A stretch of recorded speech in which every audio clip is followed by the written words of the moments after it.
previous video, I have given information about the first PUC biology syllabus.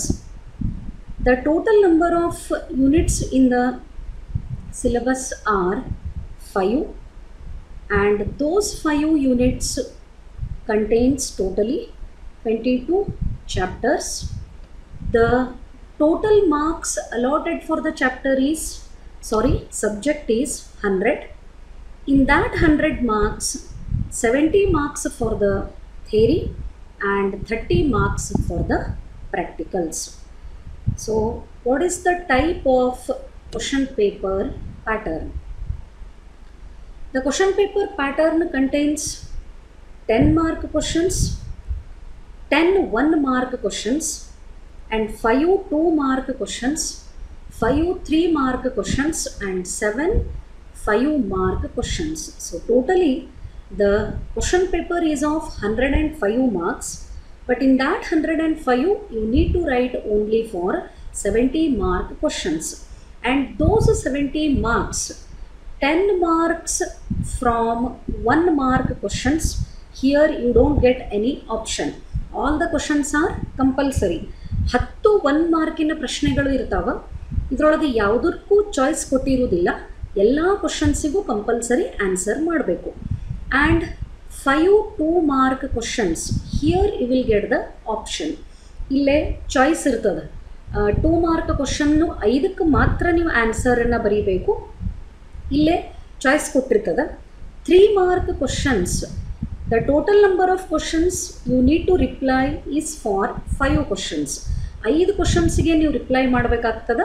Again here also choice is available, and totally 5 mark questions ಎಷ್ಟು ಬರ್ತಾವ, ಎಷ್ಟಕ್ಕೆ ನೀವು answer ಬರೀಬೇಕು. You need to answer for 7 5 mark questions. ಅಂದರೆ 5 ಮಾರ್ಕ್ಸಿನ 7 ಪ್ರಶ್ನೆಗಳಿಗೆ ನೀವು reply ಮಾಡಬೇಕಾಗ್ತದೆ. So this is the pattern of question paper. Then the first unit in the 11th biology syllabus is diversity in the living world. So jeeva jagattu olaga ಏನು variety ada. Diversity means variety. The Kannada meaning of this one is vividhate. What is the diversity in living world? In this unit you are going to study totally 4 chapters. The first one is living world, second one is biological classification, third one is plant kingdom, and fourth one is animal kingdom. So these are the 4 chapters included in the first unit, that is the diversity in living world. And today I am going to start the first chapter, that is the living world. The chapter is very simple and very easy to remember. Let us move to the details of the chapter. Before that, what is the marks weightage of the entire unit? First unit complete weightage of the marks is 17. Already idana syllabus explanation olaga inform madini, but once again I would like to remind the diversity of living organisms or living world. This particular unit, it carries 17 marks weightage. Annual exam question paper na tagondre ಈ unit ಇಂದ ನಿಮಗೆ ಎಷ್ಟು ಮಾರ್ಕ್ಸಿನ questions ಬರ್ತಾವ? 17 mark questions will be from the first unit, not first chapter. I am talking about entire unit. So let us move to the details. The first topic, living world. So here the question arises, what is living and how it is represented? Where do we find the living? Living andre ಏನು? Living ಅಂತ ಕರೆಸ್ಕೋಬೇಕಾದ್ರೆ ಅಲ್ಲಿ ಏನು ಇರಬೇಕು, and living ವರ್ಲ್ಡನ್ನ ಏನು represent ಮಾಡ್ತದೆ? So dear students, living means anything which is performing activities on its own capacity or ability. This one is very important.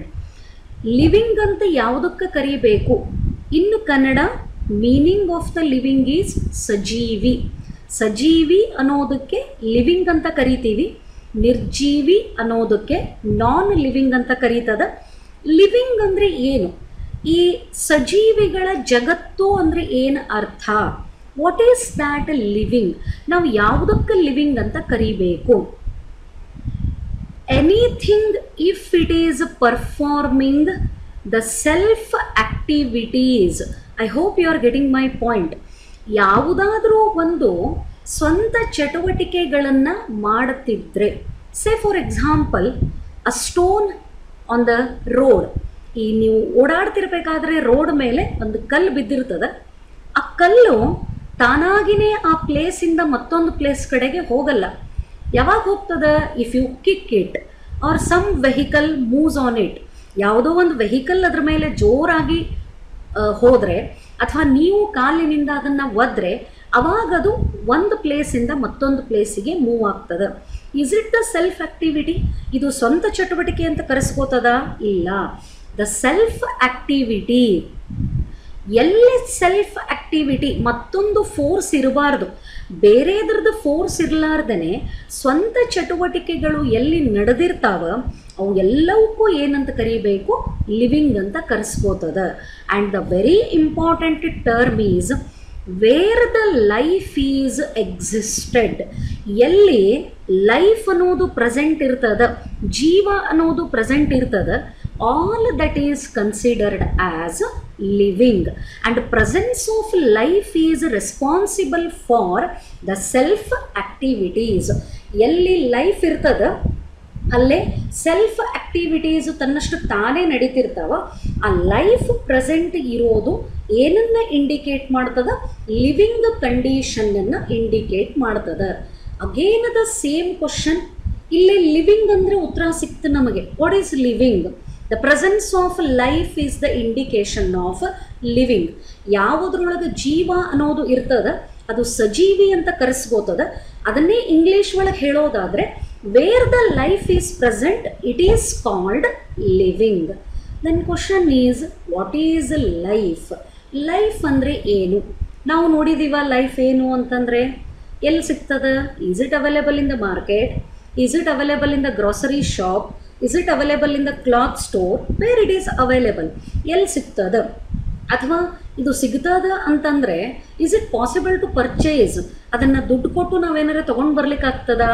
Then question arises what exactly life is. Life ಅಂದರೆ ಏನು? ಜೀವ ಅನ್ನೋದನ್ನು ಯಾವ ರೀತಿ biology ಒಳಗೆ define ಮಾಡ್ತೀವಿ? Because the term biology, study of life, life ಅಂದರೆ ಏನು ಅಂತ ಹೇಳಿಕೊಡುವಂಥ ಸಬ್ಜೆಕ್ಟೇ biology. So it is essential to know what is life. Life ಅಂದರೆ ಏನು? The answer is life is unique. ಬಹಳಷ್ಟು ಸ್ಪೆಷಲ್ ಆದಂಥ ಒಂದು ಕಂಡೀಷನ್ನು.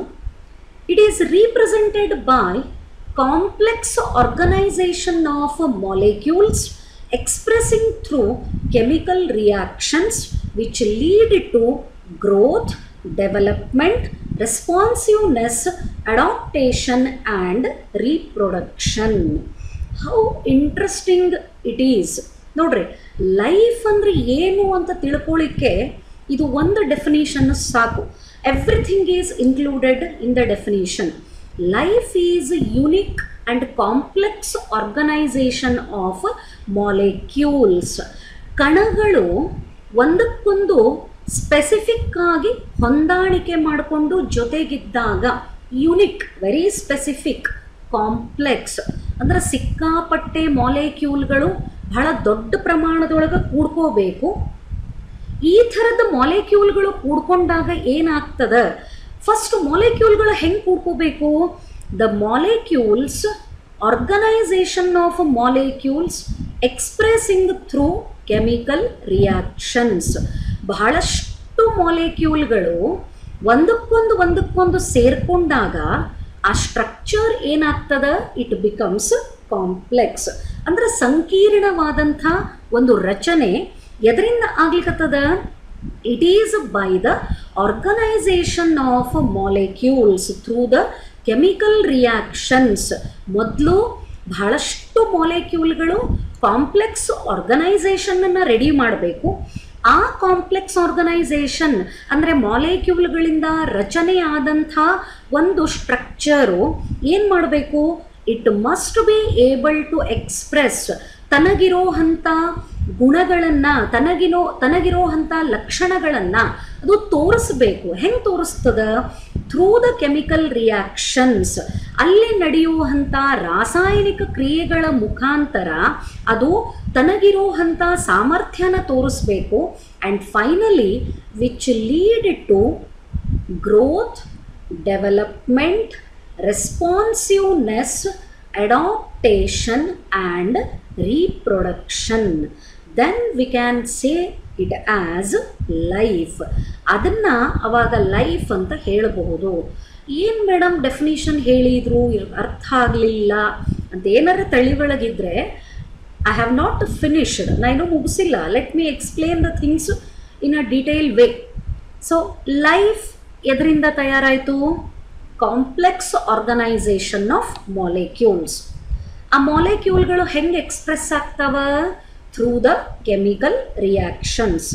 ಆ ಮಾಲಿಕ್ಯೂಲ್ ಕೆಮಿಕಲ್ ರಿಯಾಕ್ಷನ್ನಿಂದ ಎಕ್ಸ್ಪ್ರೆಸ್ ಆದರೆ ಮುಂದೇನಾಗ್ತದ?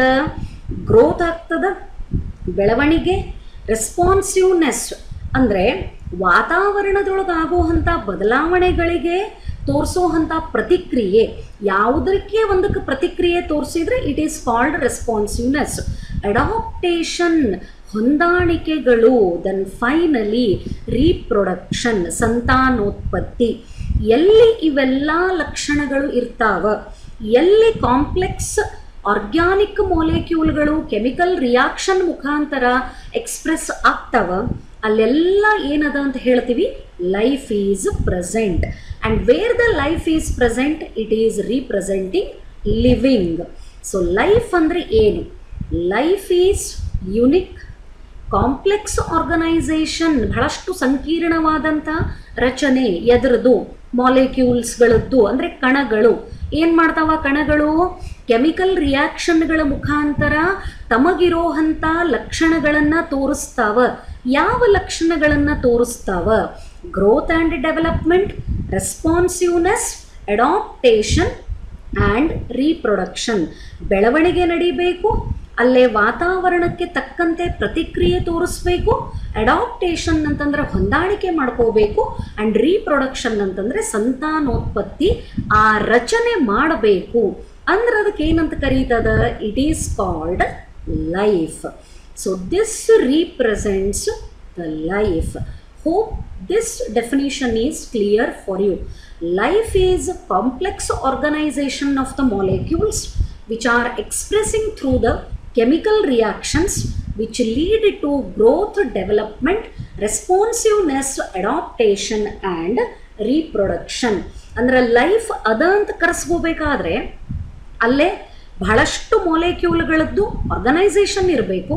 ಅಲ್ಲೇ ಕೆಮಿಕಲ್ ರಿಯಾಕ್ಷನ್ ಮುಖಾಂತರ ಅದು ಎಕ್ಸ್ಪ್ರೆಸ್ ಆಗ್ತಿರಬೇಕು, ಅಂದರೆ ತನ್ನ ಸಾಮರ್ಥ್ಯನ ತೋರಿಸ್ತಿರಬೇಕು.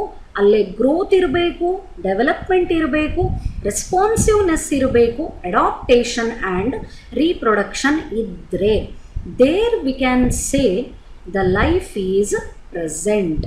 ಆ್ಯಂಡ್ ಲೈಫ್ ಎಲ್ಲಿರ್ತದ ಅದು ಏನಂತ ಕರೆಸ್ಬೋತದ? ಲಿವಿಂಗ್ ಅಂತ ಕರೆಸ್ಬೋತದ. Then question is, where this living organism is present. ಸಜೀವಿಗಳು ನಮಗೆ ಎಲ್ಲಿ ಸಿಗುತ್ತಾವ? ನಮ್ಮ ಸೋಲಾರ್ ಸಿಸ್ಟಮನ್ನು ತಗೊಂಡ್ರೆ we have many planets, but among them earth is the only planet which serves as home for diverse living organisms. ಬಹಳಷ್ಟು ವಿವಿಧ ರೀತಿಯ ಜೀವಿಗಳು ಇರೋವಂಥ ಒಂದೇ ಒಂದು ಜಾಗ ಅಂದರೆ ಇಟ್ ಈಸ್ ಅರ್ತ್. ಭೂಮಿ ಮಾತ್ರ ಎಲ್ಲ ಪ್ಲ್ಯಾನೆಟ್ಗಳನ್ನು ಕಂಪೇರ್ ಮಾಡಿದರೆ alone earth is the only one planet which is supporting the existence of life. ಜೀವಿಗಳು ಬದುಕಲಿಕ್ಕೆ ಬೇಕಾದಂಥ ಎಲ್ಲ ರೀತಿಯ ವಾತಾವರಣ, the environment of the earth is so supportive that the organisms are living only on the earth. Except the earth, there is no other planet which is supporting the life. ಈ ಭೂಮಿಯನ್ನು ಒಂದು ಗ್ರಹ ಬಿಟ್ಟರೆ ಬೇರೆ ಯಾವ ಗ್ರಹದ ಮೇಲಿನೂ ನಮಗೆ ಜೀವಿಗಳು ಕಂಡು ಬರುವುದಿಲ್ಲ. ಅರ್ಥ ಮಾತ್ರ ಬಹಳಷ್ಟು ಬೇರೆ ಬೇರೆ ಥರದ್ದು ಜೀವಿಗಳು ಬದುಕಲಿಕ್ಕೆ ಇರೋವಂಥ ಒಂದೇ ಒಂದು planet. Then level the organisms on the earth they live in various habitats. Habitat ಅಂತಂದರೆ ಪ್ರಾಣಿಗಳು ಅಥವಾ ಜೀವಿಗಳು ವಾಸ ಮಾಡ್ತಿರೋಂಥ ಜಾಗ. ಇದು ಮತ್ತೆ ಬೇರೆ ಬೇರೆ ಚಾಪ್ಟರ್ ಒಳಗೆ ಹಾಗೆ ಬರ್ಕೋತ ಹೋಗ್ತದ. So try to remember the term. Habitat means dwelling area, ಜೀವಿಗಳ ವಾಸಸ್ಥಾನಕ್ಕೆ, ಬದುಕ್ತಿರೋಂಥ ಜಾಗಕ್ಕೆ ಹ್ಯಾಬಿಟೇಟ್ ಅಂತ ಕರೀತಾರೆ. ಸೊ ವೇರಿಯಸ್ ಹ್ಯಾಬಿಟೇಟ್, ಬಹಳಷ್ಟು ಬೇರೆ ಬೇರೆ ಥರದ್ದು ವಾಸಸ್ಥಾನಗಳು ಈ ಭೂಮಿ ಮೇಲವ. ಯಾವುವು?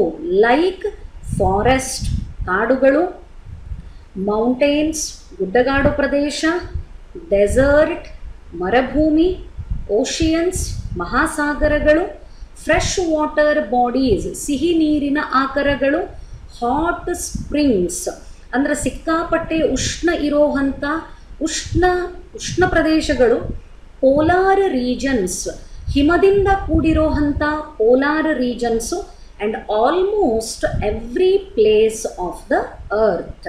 ಪ್ರತಿಯೊಂದು ಭಾಗದೊಳಗೂ ಈ ಪ್ರಾಣಿಗಳು ಬದುಕಲಿಕ್ಕತ್ತಾವ. And earth is the only planet which is supporting for the existence of all the organisms. Hope this explanation is clear for you. So continue the next part. Life ಎಲ್ಲಿರ್ತದ ಅದಕ್ಕೆ ಏನಂತ ಕರಿಬೇಕಂತ ಹೇಳಿದೆ? We call it as living. And living organisms ಎಲ್ಲಿ ಬದುಕಲಿಕ್ಕತ್ತಾವ? They are surviving on the earth. Then question is, living ಅಂತ ತಿಳ್ಕೋಬೇಕು ಅಂದರೆ ಅಲ್ಲಿ ಏನು ಕ್ಯಾರೆಕ್ಟರ್ಸ್ ಇರಬೇಕು, ಯಾವ ಗುಣಲಕ್ಷಣಗಳು ಇದ್ದರೆ ಅದಕ್ಕೆ ಲಿವಿಂಗ್ ಅಂತ ಕರೆಸ್ಕೋಬೇಕು? ಆಗಲೇ ಹೇಳಿದೆ, growth, development, responsiveness, adaptation, reproduction. ಈ ಥರದ್ದು ಕ್ಯಾರೆಕ್ಟರ್ಗಳನ್ನು ಮಾಲಿಕ್ಯೂಲ್ ಎಕ್ಸ್ಪ್ರೆಸ್ ಮಾಡ್ತಿದ್ರೆ of course we say it as life. And life ಇರೋದನ್ನು ಏನಂತ ಕರಿತೀವಿ? ಲಿವಿಂಗ್ ಅಂತ ಕರಿತೀವಿ. ಈಗ ಪ್ರಶ್ನೆ, what are the unique features of living organisms? Dear students, this is 2 mark question. 4 points ಬರೆದ್ರೆ ನಿಮಗೆ 2 ಮಾರ್ಕ್ಸ್ ಬರ್ತಾವೆ. ಎಷ್ಟು ಸಿಂಪಲ್ ನೋಡ್ರಿ. 2 ಮಾರ್ಕ್ ಕ್ವಶನ್ನಿಗೆ ಎಷ್ಟು ಪಾಯಿಂಟ್ಸ್ ಬರಿಬೇಕಂತ ಹೇಳಿದೆ? 4 points you need to write, because each point will carry half marks.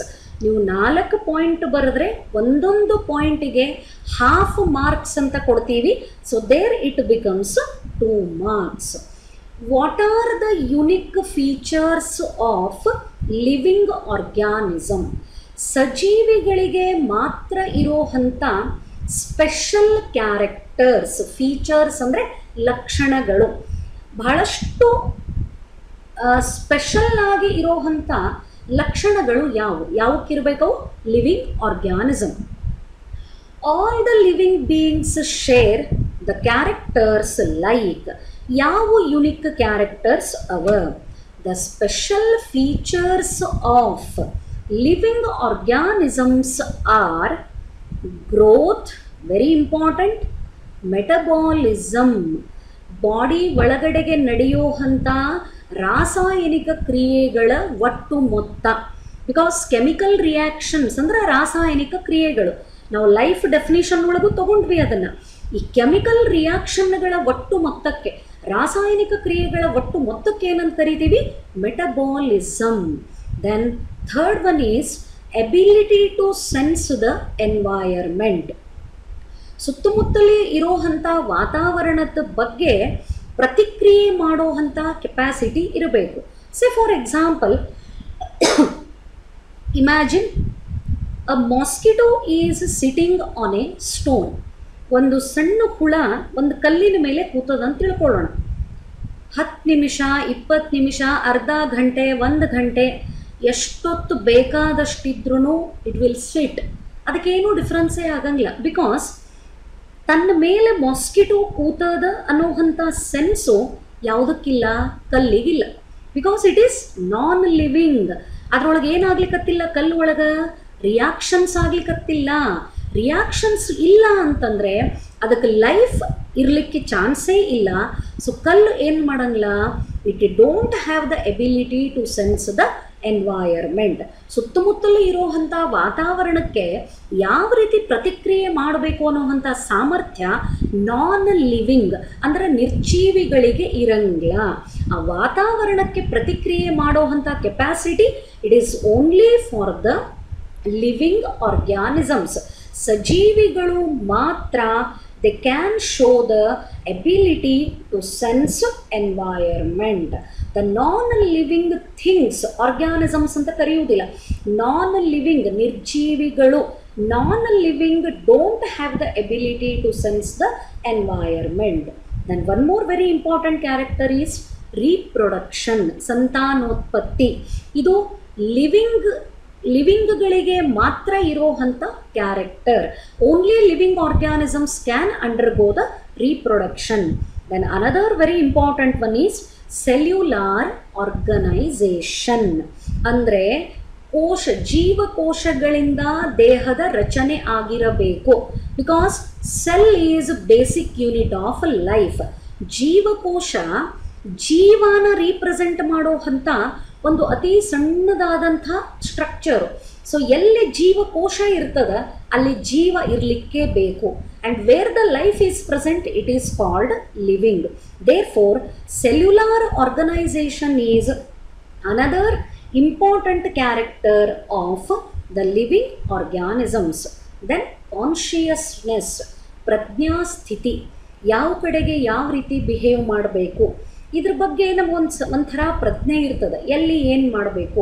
So ಈ consciousness ಅನ್ನೋದು ಲಿವಿಂಗ್ ಆರ್ಗ್ಯಾನಿಸಮ್ಗಳಿಗೆ ಮಾತ್ರ ಇರೋವಂಥ character. So all these are the unique features of living organism. ಆಗಲೇ ಹೇಳಿದೆ ಇದು 2 ಮಾರ್ಕ್ ಕ್ವಶನ್ ಅಂತ ಹೇಳಿ. ಹೆಂಗೆ ಬರ್ತದೆ question? Write the unique features of living organisms. ಸಜೀವಿಗಳಿಗೆ ಇರೋವಂಥ ಪ್ರಮುಖ ಗುಣಲಕ್ಷಣಗಳನ್ನು ಬರೆಯಿರಿ. This translation is only to remember. ಇದು ನೆನಪಿಟ್ಕೊಳ್ಳಿಕ್ಕೆ ಮಾತ್ರ.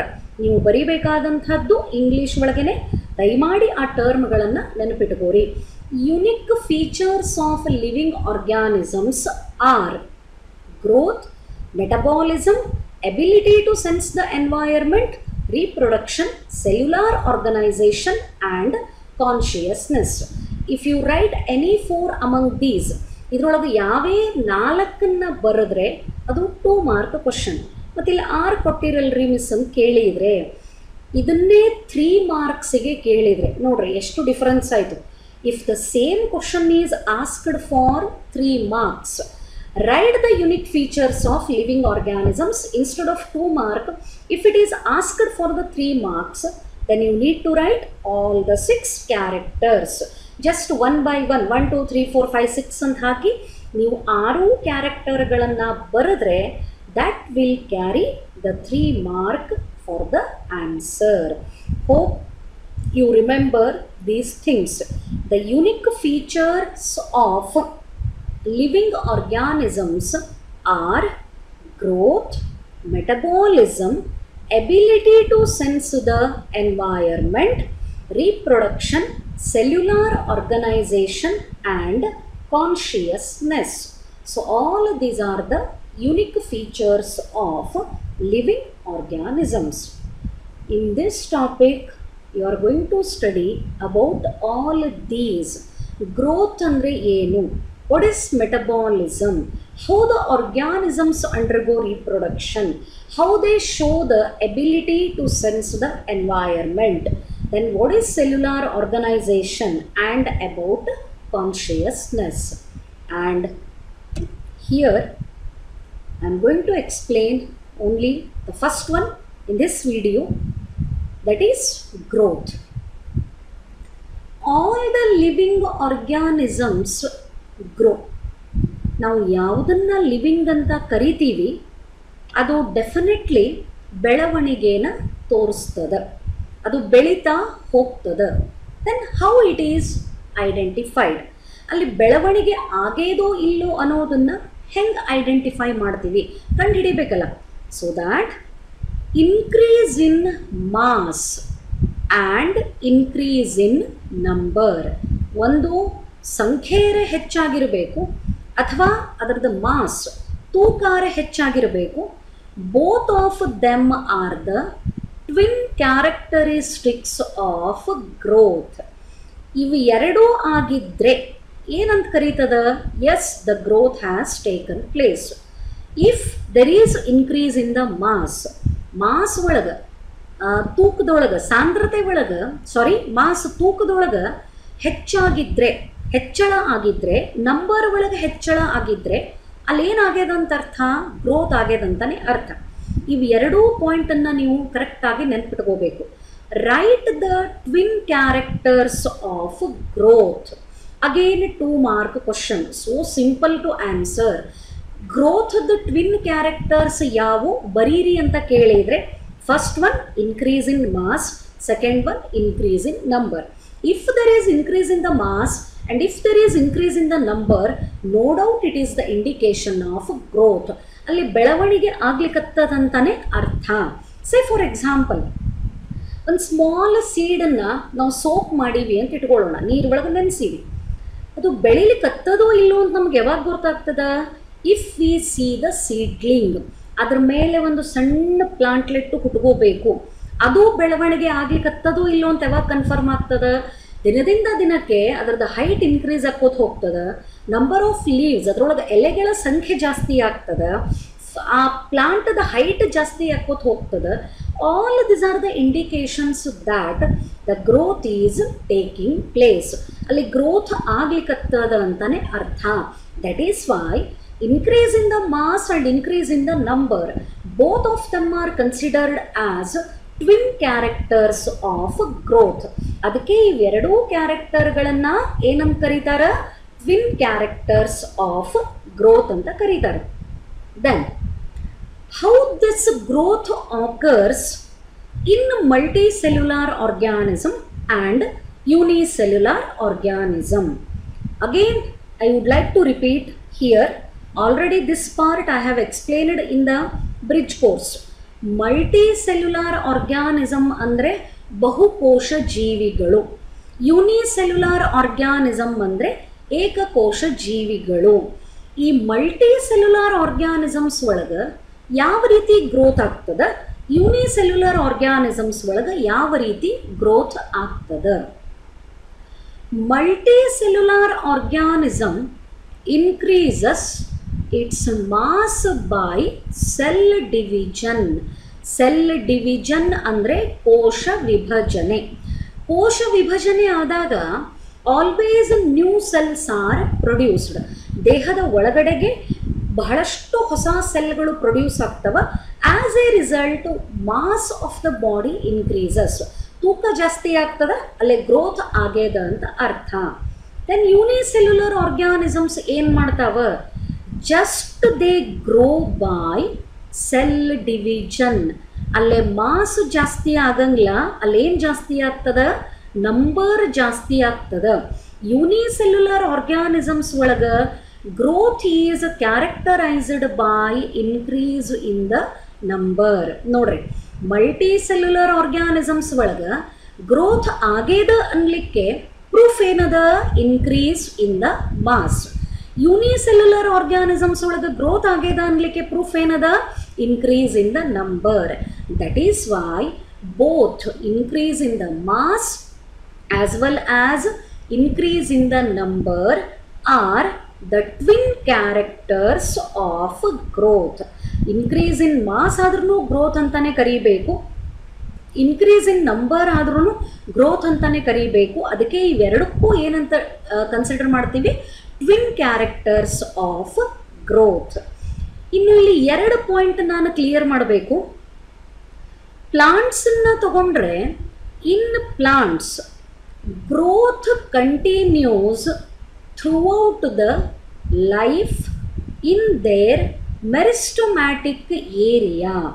ಪ್ಲಾಂಟ್ಸನ್ನ ತಗೊಂಡ್ರೆ ಅಲ್ಲಿ ಗ್ರೋತ್ ಸ್ಟಾಪೇ ಆಗಂಗಿಲ್ಲ, ಅನ್ಲೆಸ್ ದಟ್ ಪ್ಲಾಂಟ್ ಡೈ. ಆ ಗಿಡ ಸತ್ತರೆ ಮಾತ್ರ ಅಲ್ಲಿ ಗ್ರೋತ್ ಸ್ಟಾಪ್ ಆಗ್ತದೆ. ಅಕಸ್ಮಾತ್ ಗಿಡ ಸಾಯಲೇ ಇಲ್ಲ ಅಂತಂದರೆ continuously it will be in the growing phase only, ಬೆಳಿತಾನೆ ಇರ್ತದೆ. ಪರ್ಟಿಕ್ಯುಲರ್ಲಿ ಮೆರಿಸ್ಟೊಮ್ಯಾಟಿಕ್ ಏರಿಯಾ, ಗಿಡದ ತುದಿ ಭಾಗಗಳನ್ನು ತಗೊಂಡ್ರೆ tip parts of the plant like root tip ಬೇರಿನ ತುದಿ, ಸ್ಟೆಮ್ ಟಿಪ್ ಕಾಂಡದ ತುದಿ, ಲೀಫ್ ಟಿಪ್ ಎಲೆ ತುದಿ, ಈ 3 ಭಾಗದೊಳಗೂ ಮೆರಿಸ್ಟೊಮ್ಯಾಟಿಕ್ ಟಿಶ್ಯೂ ಇರ್ತದೆ.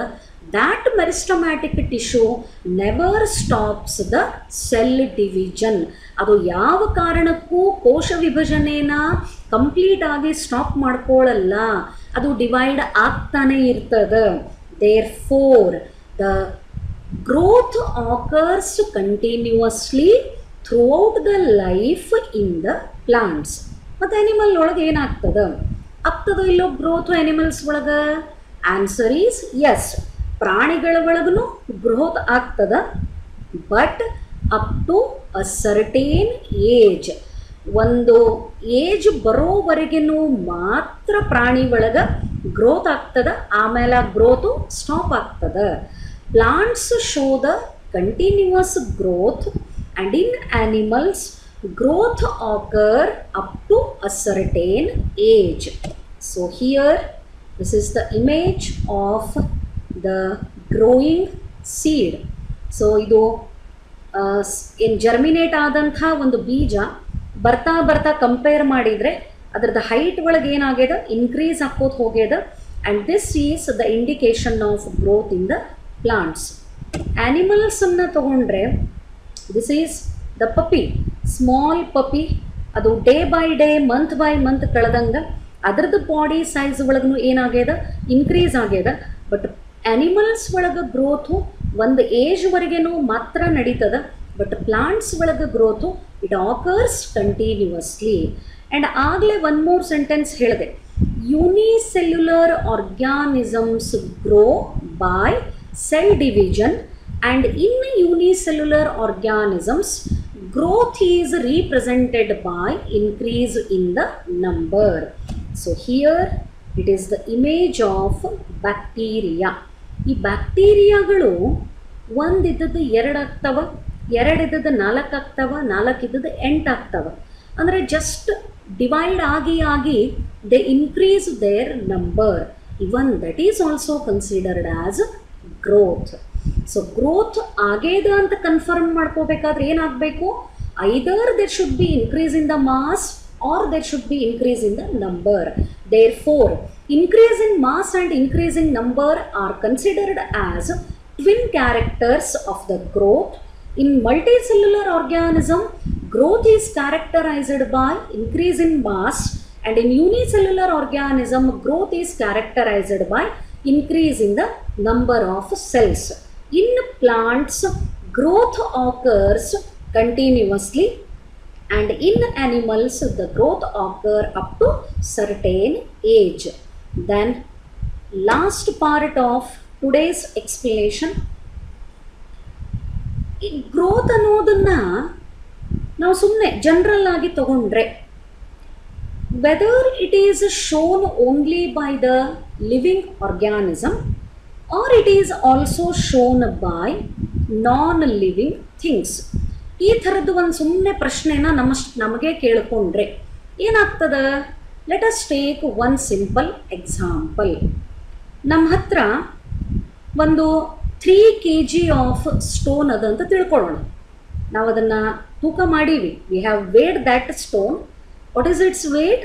3 kg. ಒಂದು 3 kg ಅದ. ಒಂದು ಕಲ್ಲನ್ನು ನಾವು ತೂಕ ಮಾಡೀವಿ. ಅದರದ್ದು ಮಾಸ್ ಎಷ್ಟದ, ಅದರದ್ದು ತೂಕ ಎಷ್ಟದ? 3 kg ಅದ. ಆ ಕಲ್ಲನ್ನು ಒಂದು 4-5 ದಿವಸ ಎವ್ರಿ ಡೇ ಅದ್ರ ಮೇಲೆ ಪೇಂಟ್ ಹಾಕೋಣ, ಒಂದೊಂದು ಡಬ್ಬ ಪೇಂಟನ್ನು ಆ ಕಲ್ ಮೇಲೆ ಹಾಕೋಣ and allow it to dry, ಅದನ್ನು ಒಣಗಿಸೋಣ.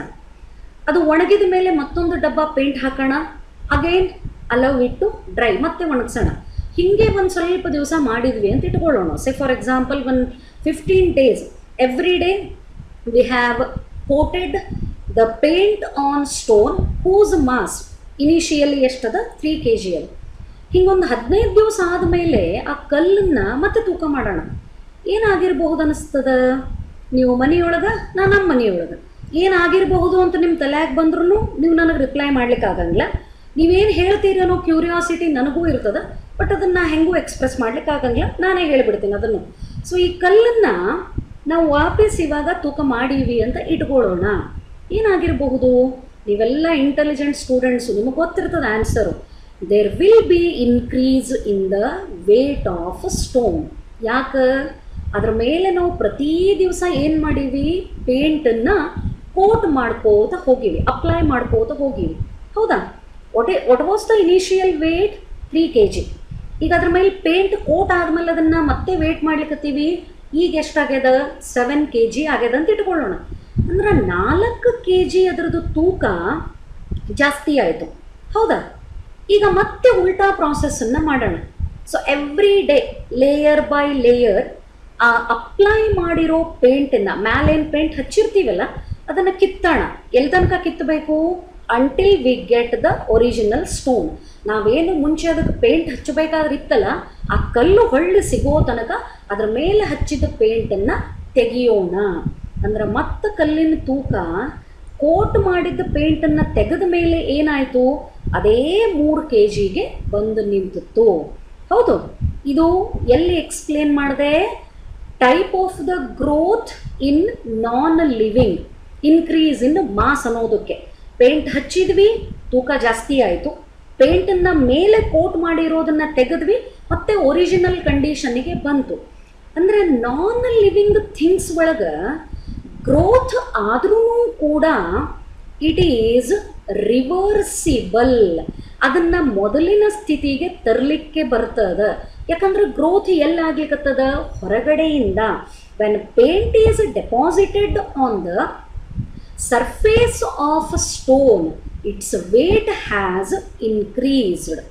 ಈಗ ಹೊಳ್ಳೆ ಲಿವಿಂಗಿಗೆ ಬರೋಣ. ನಾನು ಆಗಲೇ I have taken the example of puppy. ಈ ನಾಯಿದು ಒಂದು ಎಕ್ಸಾಂಪಲ್ ತೊಗೊಂಡೆ. This is small puppy. ಇದ್ರದ್ದು ಬಾಡಿ ಒಳಗೆ ಹೊಸ ಸೆಲ್ಸ್ ಆ್ಯಡ್ ಹಾಕೋತ ಹೋಗ್ಯಾವ. ಇದರದ್ದು ತೂಕ ಹೆಚ್ಚಾಗಿ ಇದು ಹಿಂಗಿದ್ದದ್ದು ಈ ಸ್ಟೇಜಿಗೆ ಬಂತು. After few months this will grow to this stage and finally it becomes like this. And my question is it possible to convert this dog into puppy? ಇದೇನು ಫುಲ್ ಗ್ರೋನ್ ಅಪ್ ಡಾಗ್ ಅದಲ್ಲ, ಇದನ್ನು ಹಳ್ಳಿ ಪಪ್ಪಿ ಮಾಡ್ಲಿಕ್ಕೆ ಬರ್ತದೇನು? ಇದು ಪಪ್ಪಿ ಇದ್ದದ್ದು ಯಾಕೆ dog ಆಯಿತು? ಬಿಕಾಸ್ ಅದ್ರ ಬಾಡಿ ಒಳಗೂ ಗ್ರೋತ್ ಆಗ್ಯದ, ಹೌದಾ? ಈ ಡಾಗನ್ನು ಹೊಳ್ಳೆ ಈ ಸ್ಮಾಲ್ ಸ್ಟೇಜ್, ಪಪ್ಪಿ ಸ್ಟೇಜಿಗೆ ತೊಗೊಂಡು ಹೋಗಲಿಕ್ಕೆ ಬರ್ತದೇನು? Is it possible? Impossible. Because dog is living. ನಾನು ಯಾಕೆ ಇವೆರಡೂ ಎಕ್ಸಾಂಪಲ್ಗಳನ್ನು ತಗೊಳ್ಳಿಕತ್ತೀನಿ ಅಂದರೆ, dear students, in living organisms the growth occurs internally due to the addition of the cells. Living organisms ಒಳಗೆ ಗ್ರೋತು ಒಳಗಡೆಯಿಂದ ಆಗ್ತಿರ್ತದ, ಅದನ್ನು ಮತ್ತೆ ರಿಮೂವ್ ಮಾಡಲಿಕ್ಕೆ ಬರಂಗಿಲ್ಲ. It is permanent change. It is irreversible. Non living ಒಳಗೆ ಏನು ಗ್ರೋತ್ ಆಗ್ತದಲ್ಲ ಅದು ಪರ್ಮನೆಂಟ್ ಅಲ್ಲ, it is reversible. Because in non living things the addition of materials occur on the outer surface. So what I am trying to tell, ನಾನು ಇಲ್ಲಿ ಏನು ಹೇಳಬೇಕಾಗ್ಯದ ಅಥವಾ ಏನು ಹೇಳಲಿಕ್ಕೆ ಇಷ್ಟಪಡ್ತೀನಿ ಅಂದರೆ, growth is not only shown by living, it is also shown by non living. But the thing is that living ಒಳಗಾಗುವಂಥ ಗ್ರೋತು ಪರ್ಮನೆಂಟ್ ಇರ್ತದೆ ಆ್ಯಂಡ್ ಫ್ರಮ್ ಇಂಟರ್ನಲ್ ಇರ್ತದೆ, ಒಳಗಡೆಯಿಂದ ಆಗ್ತದೆ. ಅದನ್ನು ಮೊದಲಿನ ಕಂಡೀಷನ್ನಿಗೆ ಚೇಂಜ್ ಮಾಡಲಿಕ್ಕೆ ಬರಲ್ಲ. It cannot be reversed. ಅಂದರೆ growth in living organisms is irreversible. ಆದಂಥ ಬದಲಾವಣೆನ ಮತ್ತೆ ಮೊದಲಿನ ಸ್ಥಿತಿಗೆ ತಗೊಂಡು ಬರಲಿಕ್ಕೆ ಸಾಧ್ಯನೇ ಇಲ್ಲ. ಬಟ್ ನಾನ್ ಲಿವಿಂಗ್ ಒಳಗೂ ಗ್ರೋತ್ ಆಗ್ತದ, ಬಟ್ ಅದು ಇಂಟರ್ನಲ್ ಗ್ರೋತ್ ಅಲ್ಲ, ಎಕ್ಸ್ಟರ್ನಲ್ ಗ್ರೋತ್ ಅದ. And it is not a permanent growth. ಅದು ಶಾಶ್ವತವಾದಂಥ ಬದಲಾವಣೆ ಅಲ್ಲ. ಅದನ್ನು ಮತ್ತೆ ಮೊದಲಿನ ಸ್ಥಿತಿಗೆ ನಾವು ತಗೊಂಡು ಬರಬಹುದು. ಅದಕ್ಕೇ ಫೈನಲಿ ಏನು ಡಿಸಿಷನ್ನಿಗೆ ಬರ್ತದೆ, what biology states, therefore growth cannot be taken as an defining property of living organisms. So one more image I would like to explain. Here I have taken the image of mountain. ಇದರ ಮೇಲೆ ice ಬೀಳ್ಲಿಕ್ಕತ್ತದ ಅಂತ ಇಟ್ಕೊಳ್ಳೋಣ. ಸಿಕ್ಕಾಪಟ್ಟೆ ice deposition ಆದರೆ ಇದ್ರದ್ದು height ಏನಾಗ್ತದೆ, ಹೆಚ್ಚಾಗ್ತದೆ. ತೂಕ ಏನಾಗ್ತದೆ, ಹೆಚ್ಚಾಗ್ತದೆ. ಅದು ಸಿಕ್ಕಾಪಟ್ಟೆ ಸ್ಪ್ರೆಡ್ ಆದಂಗೆ ಕಾಣಿಸ್ತದೆ. ಬಟ್ ಐಸ್ ಎಲ್ಲ ಕರಗಿ ನೀರಾಗಿ ಹೋಯಿತು ಅಂತ ಇಟ್ಕೊಳ್ಳೋಣ. ಮತ್ತೆ ಮೌಂಟೇನ್ ಏನಾಗ್ಬಿಡ್ತದೆ, ಒರಿಜಿನಲ್ ಕಂಡೀಷನ್ಗೆ ಬರ್ತದೆ. ಐಸ್ ಬಿದ್ದಾಗ ಇದ್ರದ್ದು ಸೈಜ್ ಇನ್ಕ್ರೀಸ್ ಆಯಿತು ಅಂದರೆ ಏನಾದಂಗೆ, ಗ್ರೋತ್ ಆದಂಗೆ. ಬಟ್ ಈಸ್ ಇಟ್ ಪರ್ಮನೆಂಟ್, ಶಾಶ್ವತ ಉಳಿತ? ಇಲ್ಲ. ಯಾವಾಗ ಬಿಸಿಲು ಜಾಸ್ತಿ ಆಗಿ ಐಸೆಲ್ಲ ಮೆಲ್ಟ್ ಆಗಿ ಅದು ಹರ್ಕೊಂಡು ಹೋಗ್ತದೆ, again it comes to the original condition. Therefore growth cannot be taken as a defining property of living organisms. ಯಾಕೆ ಗ್ರೋತ್ನ ಸಜೀವಿಗಳಿಗೆ ಮಾತ್ರ ಇರೋವಂಥ ಕ್ಯಾರೆಕ್ಟರ್ ಅಂತ ಹೇಳಲಿಕ್ಕೆ ಬರಂಗಿಲ್ಲ. Of course it is shown by the living only. Madam ಹಿಂಗೂ ಹೇಳ್ತೀರಿ ಹಂಗೂ ಹೇಳ್ತೀರಿ ಅಂತಲ್ಲ, ಲಿವಿಂಗ್ ಆರ್ಗ್ಯಾನಿಸಮ್ಸು ಗ್ರೋಥನ್ನು ತೋರಿಸ್ತಾವ. ಬಟ್ ನಾನ್ ಲಿವಿಂಗ್ ಒಳಗೂ ಏನಾಗ್ತದೆ, ಹೊರಗಡೆಯಿಂದ ಮೆಟೀರಿಯಲ್ಸು ಡೆಪಾಸಿಟ್ ಆದಾಗ ಅಲ್ಲಿನೂ ನಾವು ಇನ್ಕ್ರೀಸ್ ಇನ್ ಮಾಸನ್ನು ನೋಡ್ತೀವಿ. ಹಾಗಾಗಿ ಗ್ರೋಥನ್ನು ಬರೀ ಸಜೀವಿಗಳು ತೋರಿಸ್ತಾವು ಅಂತ ಹೇಳಲಿಕ್ಕೆ ಬರಲ್ಲ. But what ever the growth is occurring in the living organism, it is internal and it is permanent. But the growth shown by non-living things is from the outside, ಹೊರಗಡೆಯಿಂದ ಆಗ್ತದ, and it is reversible. That is why growth cannot be taken as a defining property of living organisms. So these are the things that I wanted to explain through this video.